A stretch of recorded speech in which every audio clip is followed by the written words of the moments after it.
Hello मित्रों, तो मैं आ गया हूँ फिर से एक बार यूनिकॉमर्स ई सॉल्यूशन आईपीओ की पूरी इंफॉर्मेशन लेकर। तो मित्रों, ये आईपीओ है आपके लिए पैसा बनाने का मौका या हो फिर सकता है बड़ा धोखा। तो अभी डिटेल में हम सारे पॉइंट्स को डिस्कस करेंगे और स्टडी करेंगे, जिसमें आपको बहुत ही मजा आने वाला है अभी। और स्टार्टिंग हम करते हैं आप सभी के पसंदीदा पॉइंट से। अभी इस पर सोशल वेरियस जगह पे डेटा अवेलेबल रहता है इसका, तो उसके अकॉर्डिंग हम जीएमपी ग्रे मार्केट प्रीमियम इस आईपीओ में क्या चल रहा है। आईपीओ का प्राइस है 108 रुपीज और ग्रे मार्केट प्रीमियम इसका बहुत ही स्टेबल। और पिछले 4 दिन से मैं बहुत देख रहा हूँ कि इसका आईपीओ बहुत ही स्टेबल चल रहा है 30 रुपीज पे, और 27% यानी कि रिटेल कैटेगरी में सही माने तो 31% की एक्सपेक्टेशन है हमें।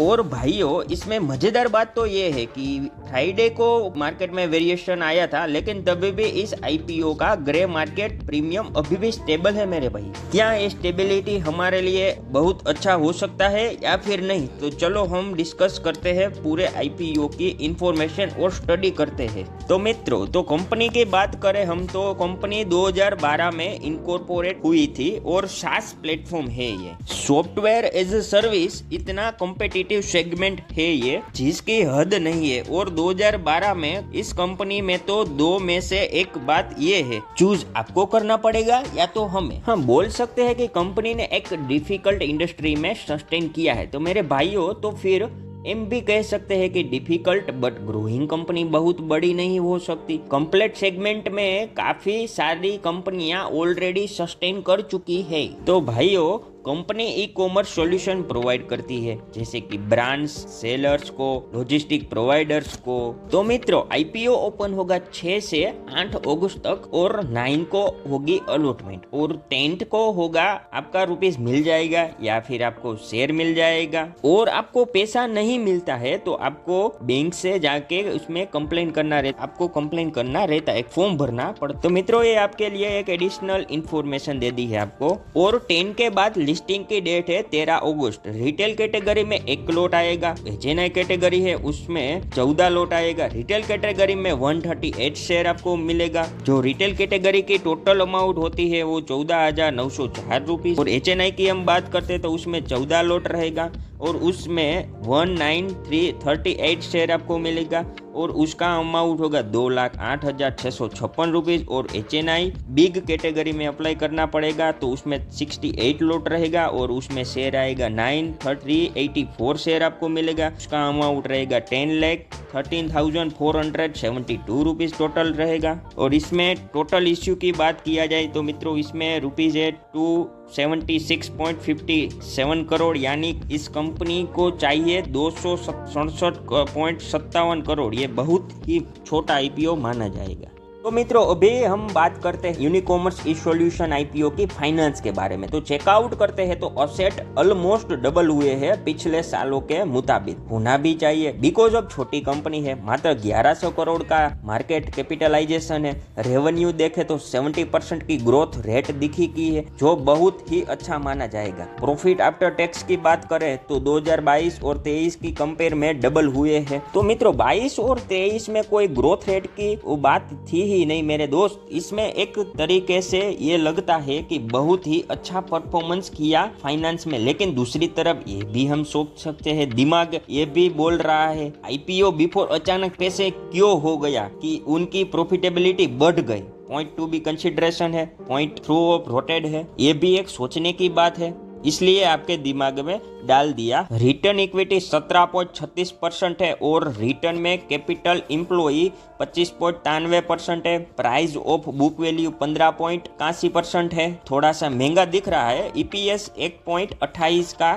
ठीक ठाक है, बहुत कुछ अच्छा नहीं मान सकते हैं। पी रेशियो 84.59 का, वो भी थोड़ा सा महंगा। तो मित्रों, अभी हम नेक्स्ट बात करेंगे इसके रिस्क फैक्टर की। तो मित्रों, कंपनी के लिए इंपॉर्टेंट रिस्क फैक्टर की बात करें तो सबसे बड़ा रिस्क फैक्टर है कि कंपनी जिस सेगमेंट से आती है वहाँ थे उनके इनोवेट करना, नए प्लांट लाना बहुत इंपॉर्टेंट है और जरूरी। अगर ये नहीं करोगे तो क्लाइंट इनके पास नहीं रहे और उनकी इम्पोर्टेंस रिस्क फैक्टर ये है। और कंप्लायंस अथॉरिटी कुछ बनाई गई। और दूसरा रिस्क फैक्टर मित्रों ये है कि कंपनी का रिटेंशन रेशियो थोड़ा सा इम्प्रूव हो रहा है। 2014 में चेकआउट करे तो 75.15% है, तो 22 में 83.68 था। उसका मतलब ये है कि अपने प्रॉफिट को बढ़ाने के लिए कंपनी ने थोड़ा सा क्लाइंट की सर्विसिंग में या क्वालिटी में इम्प्रूव किया है और इसमें थोड़ा मार्जिन बढ़ाने की कोशिश की है। आप ज़्यादा डिस्कस कर सकते हो, मैं थोड़ा पॉइंट आपको बता रहा हूँ और आपको समझाने की कोशिश कर रहा हूँ। और फाइनली कंपनी एक ऐसे सेगमेंट से आ रही है कि वहाँ पे बहुत ही ज़्यादा कंपटीशन है इस सेक्टर में।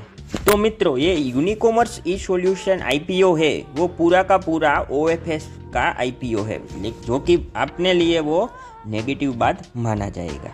तो मित्रों, जो इस आईपीओ में कैटेगरी की बात हम जो किया जाए तो इस आईपीओ में क्यूआईबी कैटेगरी में 75% है, एचएनआई कैटेगरी में 15% है और ऑफर्ड किया जा रहा है और रिटेल कैटेगरी में 10% का कोटा रखा गया है। तो इसमें ये भी एक टेक्निकल क्वेश्चन बनता है कि रिटेल कैटेगरी में क्यों 10% का ही कोटा रखा है।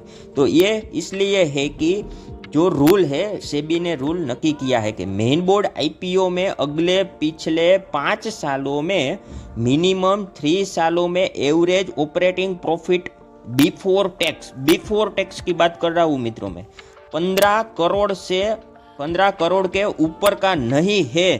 तो इस रूल में कंपनी रिटेल कोटा को 10% से ऊपर का सेबी रूल के मुताबिक आप रख नहीं सकते हो। ये कंपनी का रूल है। अगर आपको ये रूल नहीं पता था तो इसके लिए लाइक कर दीजिए। एडिशनल इन्फॉर्मेशन देने में आपको आगे भी देता रहूँगा। मेरे को ये बहुत अच्छा लगता है, तो आप मेरे वीडियो को।